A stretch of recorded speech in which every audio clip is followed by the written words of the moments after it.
ചാനലിൽ ചോദിച്ചിരുന്നു, നിങ്ങൾ ചൊല്ലുന്ന അള്ളാഹുവിൻ്റെ ഇസ്മുകളിൽ പ്രധാനപ്പെട്ട ഇസ്മുകൾ ഏതാണ്? അപ്പോൾ ഒരുപാട് പേര് യാ റഹ്മാൻ യാ അള്ളായാണ്, യാ റഊഫ് യാ അള്ളാ, യാ ഫത്താഹു യാ അള്ളാ, ഇങ്ങനെ ഒരുപാട് ഇസ്മുകൾ പലരും പറഞ്ഞു.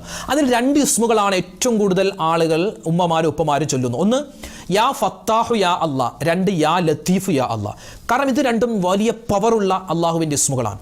നമ്മുടെ പ്രശ്ന പരിഹാരങ്ങൾക്കുള്ള വലിയ ഒരു മാതൃകയാണ്, വലിയൊരു മാർഗമാണ് ഈ 2 ഇസ്മുകൾ.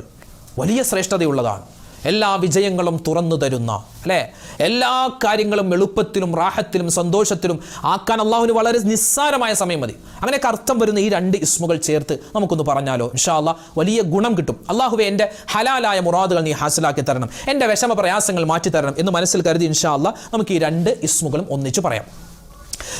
യാ ഫത്താഹു യാ ലതീഫു യാ ദൽ ജലാലി വൽ ഇക്റാം, യാ ഫത്താഹു യാ ലതീഫു യാ ദൽ ജലാലി വൽ ഇക്റാം, യാ ഫത്താഹു യാ ലതീഫു യാ ദൽ ജലാലി വൽ ഇക്റാം, യാ ഫത്താഹു യാ ലതീഫു യാ ദൽ ജലാലി വൽ ഇക്റാം.